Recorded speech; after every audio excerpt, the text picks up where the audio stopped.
car brands once dominant on the roads are now fighting to survive. Legendary names that once symbolized innovation, performance, and reliability are now on the brink of extinction. In today's video, we uncover the truth behind 10 car brands, barely holding on. From plummeting sales to outdated designs, fierce competition, and financial turmoil, these brands are closer to disappearing than you might realize. Stay tuned, because the last two brands on our list are in such deep trouble, they might not survive the next 5 years. Let's dive in. Mini, once not so mini anymore, was once a revolutionary concept that captivated urban dwellers worldwide. It was small, nimble, and undeniably charming, with its distinctive design and British flair. Mini wasn't just a car, it was a lifestyle statement, synonymous with fun and efficiency. However, over time, Mini grew both in size and luxury. Under its parent company, Bayerisch and Motorenwerke Oxian Gesellschaft, Mini cars became bulkier and less distinctive, losing the original charm that made them beloved. The brand struggled with its identity, originally positioned against larger vehicles, but now competing with them. Models like the Countryman and Clubman aimed for more space, but lost the essence of what made Mini unique. Affordability also became an issue as prices rose, alienating their original demographic. As Mini's size and luxury grew, so did the disconnect with its original appeal. The added features and bulk haven't convincingly justified the brand's rising prices. Competitors now offer larger, more dependable SUVs at similar price points, making it harder for Mini to compete. Former loyalists, once drawn to its quirky charm and affordability, are shifting toward brands that deliver more value. And Mini's identity crisis is just the beginning. Our next brand is facing an even steeper decline. Alfa Romeo, from Italian passion to a struggling legacy. Famous for its seductive designs and signature engine growl, Alfa Romeo was never just about getting from point A to B. Driving an Alfa was about emotion, about flair and excitement. Models like the Giulia and Stelvio captured that with their bold styling and spirited performance. But behind the beauty lies a serious problem. Reliability. What was once a running joke among enthusiasts has become a painful truth. Alfa's recent models have been plagued with mechanical issues, from electrical gremlins to engine troubles, leading to frequent recalls and growing distrust. Even the high-performance Giulia Quadrifoglio, powered by a Ferrari-derived engine and capable of blistering acceleration, has been marred by maintenance nightmares. The Stelvio Quadrifoglio suffers similar setbacks, with inconsistent build quality and electrical issues chipping away at consumer confidence. Alfa fans used to overlook these flaws in exchange for the thrill of the drive, but that patience is wearing thin. The costs are too high, both financially and emotionally. Even die-hard enthusiasts are now questioning whether Alfa Romeo is worth the risk. Adding to the turmoil, parent company Stellantis appears to be reducing its investment in the brand, fueling speculation about Alfa's long-term future. In markets where reliability and resale value matter, Alfa's reputation is hurting sales dramatically. What was once a niche luxury favorite is now seen as a risky bet, one many aren't willing to make anymore. Mitsubishi. Once a street icon, now fading into obscurity. There was a time when Mitsubishi was a vibrant part of the American automotive scene. The brand stood for affordable fun, especially during the late 90s and early 2000s. Vehicles like the Lancer Evolution and the Eclipse weren't just cars, they were cultural icons. The Lancer Evolution, with its turbocharged engine and rally-inspired all-wheel drive, became a legend among performance enthusiasts. The Eclipse offered sporty styling in a daily driver package, making it a favorite among young drivers. During that era, Mitsubishi delivered excitement, character, and accessibility. It was a brand with attitude, one that spoke directly to drivers who wanted more than just transportation. Mitsubishi, from street favorite to near invisibility. There was a time when Mitsubishi was everywhere, from the Lancer Evolution tearing up highways to the Eclipse turning heads in high school parking lots. Mitsubishi built its reputation on performance that didn't break the bank, offering sporty, affordable cars that resonated with a wide range of drivers. Fast forward to today, and spotting a Mitsubishi on the road feels like a rare occurrence. The brand has all but faded from the American automotive landscape, a shadow of its former self. Gone are the iconic sedans and coupes. In their place, Mitsubishi now offers a limited SUV lineup, the Outlander, Outlander Sport, and the aging Eclipse Cross. None of these models make a serious impact in a crowded SUV market dominated by far more competitive offerings from Toyota, Honda, and Hyundai. A major factor in Mitsubishi's decline is its complete lack of manufacturing infrastructure in the US. Without domestic production facilities, the company faces long lead times, higher costs, and limited inventory. Disadvantages. that were painfully exposed during the pandemic and the global chip shortage. While rivals adapted quickly, Mitsubishi dealers were left scrambling for stock, and customers simply moved on. As Mitsubishi fades into irrelevance, our next brand is one that failed to evolve at all, despite a bold return to the US market. Fiat, the Italian that couldn't fit. In Fiat's re-entry into the US in 2011 was full of promise. The quirky, retro-inspired Fiat 500 offered a fresh European flair to American streets. Compact, customizable, and undeniably stylish, the 500 was. Positioned as a fashionable urban commuter, more than just a car, it was a statement of personality. For a brief time, Fiat looked like it had struck gold. The 500's distinct design, playful colors, and tiny footprint made it a darling in city settings. But it didn't take long for the cracks to show. Underneath the charming exterior were serious problems, chief among them reliability. The Fiat 500 and its variants quickly gained a reputation for mechanical issues, electrical glitches, and costly repairs. Consumer Reports regularly ranked Fiat near the bottom for dependability. And in a market where durability is non-negotiable, especially with Toyota and Honda setting the standard, Fiat's weaknesses became deal-breakers. Beyond reliability, Fiat simply misunderstood the American buyer. In Europe, small cars rule city, streets. In the US, they're often seen as underpowered and impractical. Fiat's offerings lack the size, performance, and ruggedness that Americans prioritize, especially in the SUV-obsessed era.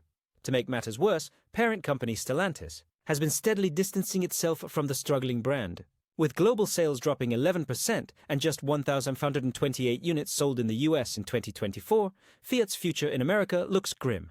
The brand never truly connected with US consumers. And now, it's paying the price. Up next, Jaguar, a British legend. On the brink, once a byword for class, prestige, and style, Jaguar now finds itself in survival mode. Stay tuned as we break down how this iconic luxury marque lost its grip on relevance in the modern era. Jaguar. The roar grows. Silent. For decades, owning a Jaguar was about more than just transportation. It was a statement. With sleek sedans, like the XJ and the ferocious F-Type coupe, Jaguar stood at the pinnacle of British luxury and performance. But today, that roar has faded into a whisper. In a bold and controversial move, Jaguar has pledged to go all-electric by 2030, phasing out every gas-powered model in its lineup. On paper, it aligns with the global shift towards sustainability. In practice, it's alienated a loyal customer base that cherished the brand's visceral driving experience, particularly the iconic growl of its combustion engines. This transition comes at a precarious time. By 2024, Jaguar's global sales had collapsed to just 33,000 units, an 82% plunge from the 180,000 vehicles it moved just 6 years earlier. In the US, the situation is just as dire. Only 13,210 Jaguars were sold in all of 2024, a number Lexus can match in a single month. Jaguar's problems run deeper than electrification. The brand now offers just one model, the F-Pace SUV, which is aging rapidly in a market dominated by tech-packed hybrid and EV offerings from BMW, Audi, and Mercedes-Benz. Jaguar, meanwhile, is planning a full reboot. Its next-gen EVs will be built entirely on new platforms, not shared ones. That means longer development times, bigger investments, and a dangerous bet that customers will still be waiting when the products finally arrive. As Jaguar's future hangs in the balance, we turn to a brand that once symbolized affordable Americans, luxury, and now clings to life with a skeleton lineup. Chrysler, a van pioneer left behind. Once one of Detroit's proudest names, Chrysler helped define American family mobility. At its peak, the brand stood tall beside Ford and GM, churning out everything from muscular sedans to class-leading minivans. The Chrysler 300 was bold and brash, a full-size sedan with an unmistakable presence, and the town and country minivan was a staple in suburban driveways across America. But that was then.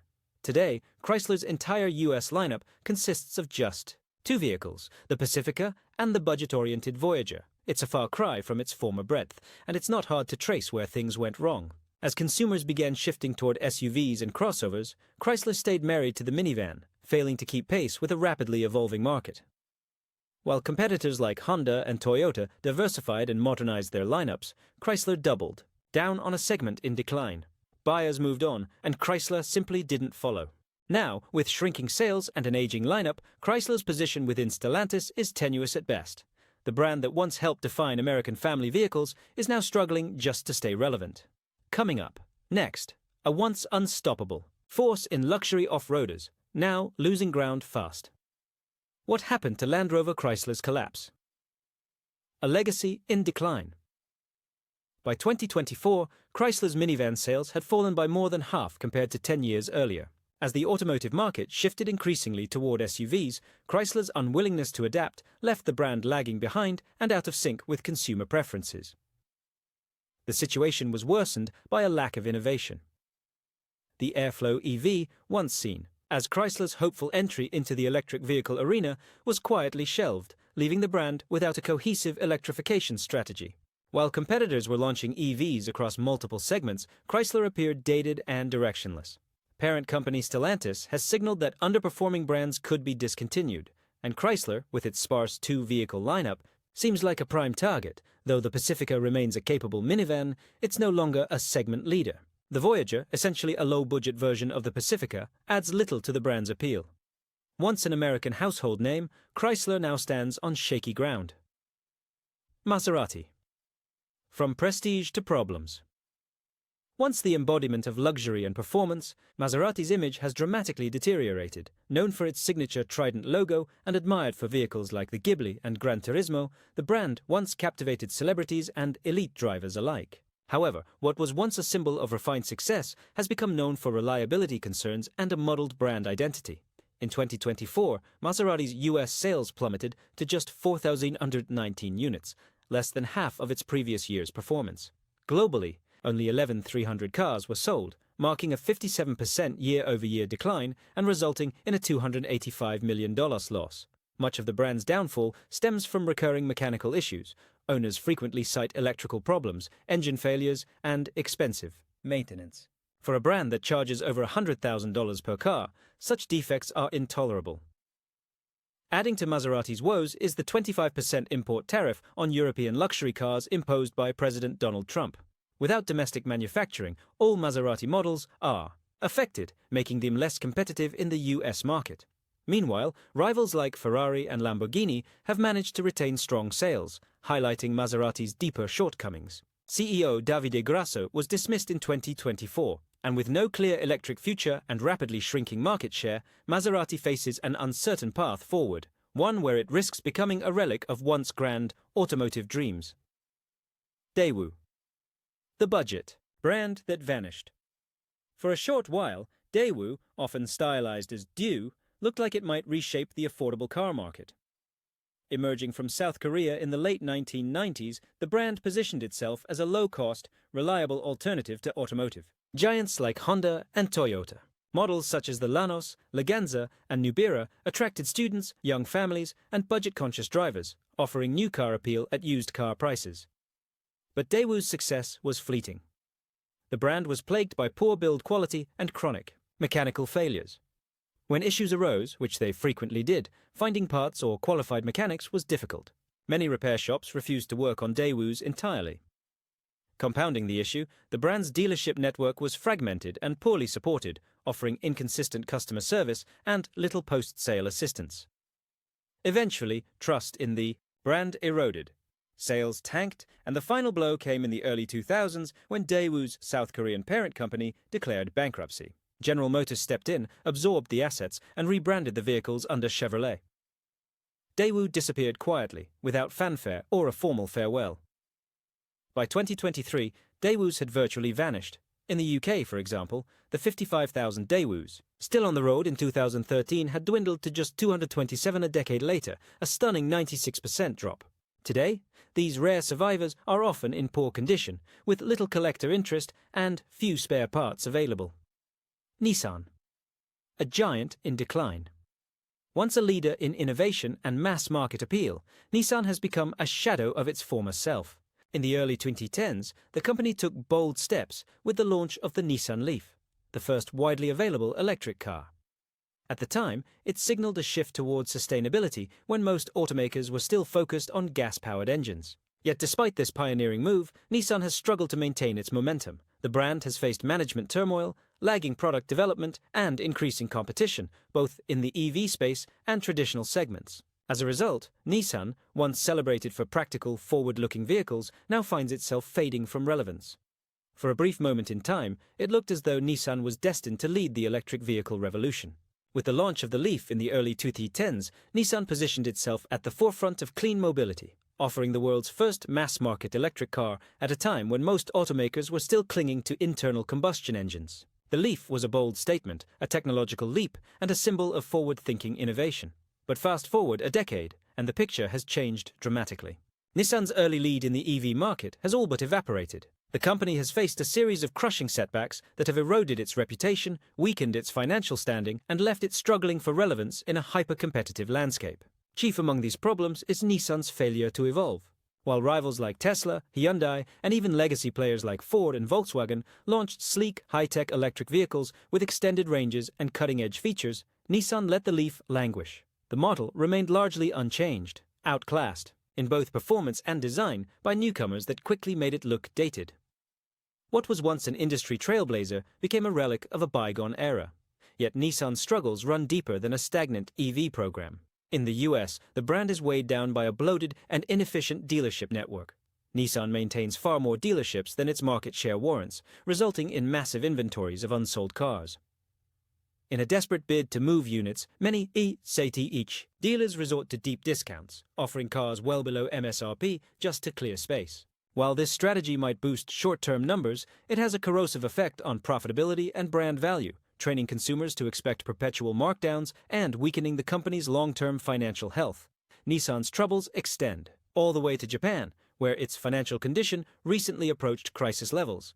In 2024, the company reported a jaw-dropping 99% drop in profits compared to prior years, an implosion that sent shockwaves through the industry. This financial collapse was partly the result of years of poor leadership, including the high-profile arrest of former CEO Carlos Ghosn on charges of financial misconduct. His dramatic fall from grace plunged the company into years of turmoil and executive instability. One leadership shakeup followed another, and the company never truly regained its footing. Layered onto these structural problems are persistent quality issues. Recent Nissan models have faced sharp criticism for outdated styling, weak performance, and troubling reliability concerns, especially around their problematic, continuously variable transmissions, CVTs. Customers have also reported frequent electrical failures and software bugs, undermining trust in the brand. Once popular models like the Altima and Rogue are now struggling to stay competitive in segments dominated by better-built and more exciting alternatives. Even Nissan's performance offerings have failed to inspire. The new Nissan Z, which was supposed to reignite enthusiasm with retro-inspired styling and a twin-turbocharged engine, has received lukewarm reviews. Critics cite a lack of technological innovation and argue that the model leans too heavily on nostalgia without truly pushing the envelope. At this critical juncture, Nissan finds itself at a crossroads. If the company hopes to survive the next decade, it must embark on a radical overhaul, revamping its electric vehicle lineup, streamlining its dealership operations, and dramatically improving build quality across its range. Without bold action, Nissan risks slipping into irrelevance, joining the growing list of once dominant automakers that failed to adapt to a rapidly changing world. And speaking of brands that couldn't keep up, let's look at another storied name that's now just a shadow of its former self. Rover, Nissan's performance division, once known for iconic models like the Skyline GTR and 370Z, has struggled in recent years to maintain relevance in a rapidly evolving automotive landscape. While the company has attempted to rekindle its performance heritage with vehicles like the new Nissan Z, the effort has fallen short of expectations. Though the Z boasts a twin-turbo V6 and a manual transmission, a clear nod to enthusiasts, it suffers from a lack of cutting-edge technology, an outdated platform, and interior quality that feels more economy than premium, compared to rivals. From Toyota, BMW, and even Hyundai's N and Kia's GT lines, Nissan's performance offerings feel underdeveloped and behind the times. The legendary GTR, once a benchmark for supercar-killing performance, has seen minimal updates in over a decade and now feels outdated both mechanically and stylistically, especially when factoring in its steep price tag. Meanwhile, Nissan has made little effort to electrify its performance lineup or develop a compelling future vision, a misstep at a time when competitors are launching high-performance EVs and hybrids that blend power with sustainability. Ultimately, Nissan's performance division today is caught between nostalgia and stagnation, lacking both the innovation and excitement needed to compete in a market that demands more than just legacy and horsepower. The story of Nissan and many once great automotive brands is a cautionary tale about what happens when innovation stalls, leadership falters, and market demands are ignored. From electric pioneers to performance legends, these companies stood